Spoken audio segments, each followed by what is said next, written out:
चंद साहब, ये आज बड़ी हंगामा आराई में, यानी बिलों की कापियां फाड़ दी गई, अपोजिशन ने एहतजाज किया और बहुत जल्दबाजी में ये हो गया। अगेन इस पर कोई डिस्कशन नहीं हुई, कोई बातचीत नहीं हुई। आप समझते हैं कि क्यों मौलाना का एतराज ये है कि तरीक़ाकार ठीक नहीं है, मैं तरीक़ाकार पे एतराज है? बिस्मिल्लाह। देखिए जी, कौमी असम्बली का वैसे तो लीगल राइट है और प्राइमरी फंक्शन भी है और कानून साजी उसका हक है और ये एक्ट यकीनन ज़रूरत भी थी, लेकिन मैं समझता हूँ अगर बहस करवा ली जाती तो कोई हरज नहीं था।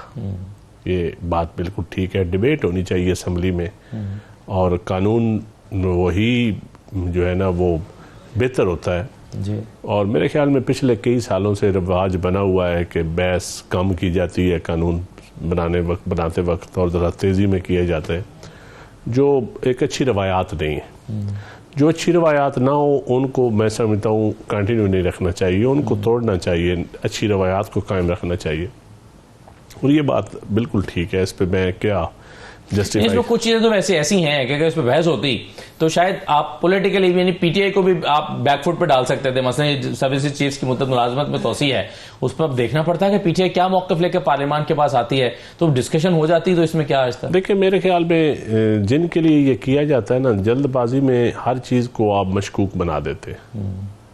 अब ये हुकूमत, हम क्योंकि ना उस कमेटी का हिस्सा है, मैं तो पार्लियामान में नहीं हूँ, मैं एक पोलिटिकल वर्कर हूँ, लेकिन अब बेशक यही कानून साजी हो जाती जो और हो जानी जो अपोजिशन को इतराज होता उसके ऊपर डिबेट हो जाती, डिस्कशन हो जाती, फिर वजीर उसका जवाब देता, एक दिन में नहीं 2 दिन में हो जाती ये बात है।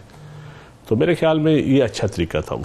सही है, यानी तरीकेकार से जो जल्दबाजी में या तेजी में ये कानून यकीनन पास होना था, ये पता था सबको। एक्ट जो जजेस की तादाद बढ़ाना जो सुप्रीम कोर्ट के मुताल्लिक था।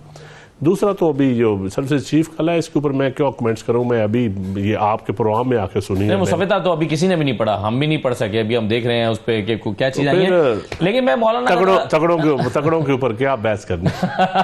चलिए ठीक है, जरा कमजोरों पे बहस कर लेते हैं फिर। यार कमजोरों पे बहस की जाए, ठीक है। एक तो नुकता यही है ना कि जी ये आज आप हुकूमत में हैं, जो चाहे कानून साजी कर लें, लेकिन कल आप अपोजिशन में जाएंगे तो फिर आपके खिलाफ इस्तेमाल होंगी ये चीज़। नहीं, हम तो हुकूमत में नहीं है, पीपल्स पार्टी तो हुकूमत का हिस्सा नहीं है, हुकूमती बेंचों पे हम बैठे हैं, हुकूमत का हिस्सा नहीं है। चलिए यूं कह लीजिए। नहीं, हम बेलज्जत गुनाह के शिकार हैं हम। क्यों? हम हुकूमत का हिस्सा नहीं है, तो खाया पिया कुछ नहीं, गिलास तोड़ा 2 आने, ऐसा तो नहीं हो सकता। इतने बड़े बड़े दिमाग पीपल्स पार्टी के मेरे ख्याल में बेलज्जत में मुब्तला होंगे। देखिए, अब पार्टी के सीनियर लोग इस लेजिस्लेशन में शामिल हैं, मैं क्या उनसे उस पर कमेंट्स कर सकता हूँ, लेकिन जहाँ तक तल्लक है, मैं समझता हूँ कि अवाम ये जजेस की तादाद बढ़ाना, ये सारी चीज़ें रेलेवेंट है और इनकी ज़रूरत है। इस वक्त जजेस की तादाद बढ़ाने की ज़रूरत है, लेकिन आम तासुर जजेस की तादाद को 34 करना, 18 यानी 17 से बढ़ाकर डबल कर देना, तासुर ये जा रहा है कि ये सुप्रीम कोर्ट में अपने मनपसंद जजेस लाना चाहती है और पीटीआई का या ऑपोजिशन का इल्ज़ाम भी है। देखिए, मनपसंद जजेस हर दौर में लोग लाए हैं, इससे पहले चैम्बर्स के जजेस आते रहे हैं, अपनी अपनी मर्जी के लोग लाते रहे हैं, लेकिन अब जो तरीकाकार है इस पर डिबेट तो फिर भी होगी, जुडिशल कमीशन में होगी और चीफ जस्टिस भी बड़े अच्छे बने हैं। तो मैं समझता हूँ कि इन सीनियर जजेस के होते हुए अब कोई मनमानी नहीं कर सके। अच्छा, चलें ये और दूसरा, कई वक्त देखे ना, जजेस जो थे अब जो नए बच्चे जो पढ़े लिखे लोग ऊपर आ रहे हैं, अच्छे वकील आ रहे हैं, यकीनन बहुत अच्छे वकील हैं अब टॉप के, अगर उनमें से जजेस आते हैं। लेकिन देखना ये है, कोई भी कानून हो, जजेस 17 हो या 34 हो या 50 हो, अगर अवाम को रिलीफ मिलेगा, अवाम को इस निज़ाम अदल से कोई उम्मीदें जो हैं जी, अगर अवाम की उम्मीदों पे ये पूरा उतरेंगे तो ये सारी कानून साजियाँ वारे में हैं, सारी कानून साजियाँ लेजिटिमेट हो जाएंगी, सारी चीज़ें, ये मेहनतें, ये आज की जो फुर्तियाँ हैं, ये सब ठीक हो जाएंगी। अगर अवाम को रिलीफ ना मिला, जजेस सुप्रीम कोर्ट 128वें नंबर पे ही रही, सिविल जजेस में जो कुछ हो रहा है, अवाम के बुनियादी हकूक का तहफ़्फ़ुज़ तो अदलिया ने करना होता है ना, नीचे सिविल जजेस, सेशन जजेस, हाई कोर्ट के जजेस, और अगर अवाम इसी तरह धक्के तो खाता है वो कलाब माफिया का, तो फिर आप जो मर्जी कानून साजी करें, ये पब्लिक में इररेलेवेंट। जो जुडिशल कमीशन आपने बनाया है 26वीं तरमीम के तहत, इसमें इसकी कंस्ट्रक्शन इस तरह किया है कि इसमें हुकूमत की तादाद ज्यादा है। अब इसी ने जब जजों को लगाना है तो उसका मतलब ये हुआ कि जजेस तो फिर वो अपनी मर्जी के लगाएंगे ना। हुकूमत कोई हर वक्त यही नून लीग की हुकूमत तो नहीं रहनी, हुकूमत तो किसी की भी आ अभी तो 17 जजेस ये लगा जाएगा नहीं, ना। अभी इससे पहले आज तक जजेस जो लगते रहे हैं वो भी यकीनन कोई ट्रांसपेरेंट तरीके से तो नहीं लगते रहे, और उस ट्रांसपेरेंट तरीके से नहीं लगते रहे तो सुप्रीम कोर्ट पाकिस्तान का अदालती निज़ाम में 128वें नंबर पे है। यहाँ तो आप कहें कि इससे पहले बड़ा आइडियल काम था, बहुत अच्छी आप कह रहे हैं गलत हो रहा है तो गलत होने का एक और ये तरीका है। नहीं, गलत होने का नहीं, रिफॉर्म्स करें। अब ये तजर्बा भी होने दें, हो सकता है पॉलिटिकली चलो मान लिया कि इससे पहले चंद चैम्बर्स और अदालतों के जज ये जज लगाते थे, अब पार्लियामान का अमल दखल ज्यादा होगा, ये आपकी बात है।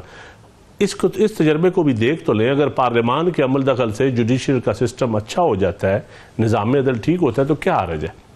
मैं तो समझता था कि पार्लियामान के अंदर डिबेट भी होनी चाहिए। पार्लियामान के अंदर कोई नाम पुट होता है, इस पे मैं समझता हूँ सेशन जजेस से लोग आने चाहिए, जो कानून बना हुआ है जो 20% या 40% है। और अभी ये भी होना चाहिए था मकामी हाई कोर्ट के चीफ जस्टिस, मतलब लाहौर हाई कोर्ट का जो चीफ जस्टिस है वो बलोचिस्तान हाई कोर्ट का जाके चीफ जस्टिस लगे, बलोचिस्तान वाला लाहौर का लगे, ताकि वहां जो इनिशियली जजेस अपॉइंट होने का जो तरीकाकार है वो भी चैम्बर्स फैलो ना आ जाए। एक माफिया जो बना हुआ है, नीचे आप जाए ना हाई कोर्ट्स के अंदर, कैसे कैसे माफिया काम कर रहे हैं, कैसे कैसे कारपोरेट ग्रुप चला रहे हैं, वकला को वही अपने जज बनवाते हैं। तो कौन सा ट्रांसपेरेंट तरीका था? ये तो सही है कि चले अगली हुकूमत आएगी उसने भी इसी जुडिशल कमीशन के तहत करना है, लेकिन इस वजह से मैं कहता हूं कि पॉलिटिकल इनपुट मैं समझता हूं ज्यादा, और पार्लियामान का अमल दखल ज्यादा होना चाहिए और ओपन होना चाहिए। उसमें यह ना मगर अभी भी बंद कमरे में आपके बाद जो हुकूमत आएगी वो तो चले इक्का दुक्का जज जो जा रहे होंगे उनको लगा रही होगी। इस हुकूमत ने लगाने हैं 17 जजेस, बल्कि 18 जजेस, काजी साहब की भी जगह खाली हुई है। 18 जजेस जब ये हुकूमत लगा के जाएगी, जिन्होंने 8-10 साल रहना है, 11 साल 12 साल रहना है, हो सकता है यही अच्छे जजेस हो। हाँ, ये भी मुमकिन। या मुझे देखिए, जब बाबर अस्तार और तारक जहांगीरी लग रहे थे, खान साहब ने मुखालफत की थी, अच्छे जज थे, आज वही उनको रिलीफ देते तो हम कहें कि वो हालांकि इनके खिलाफ थे लगने के।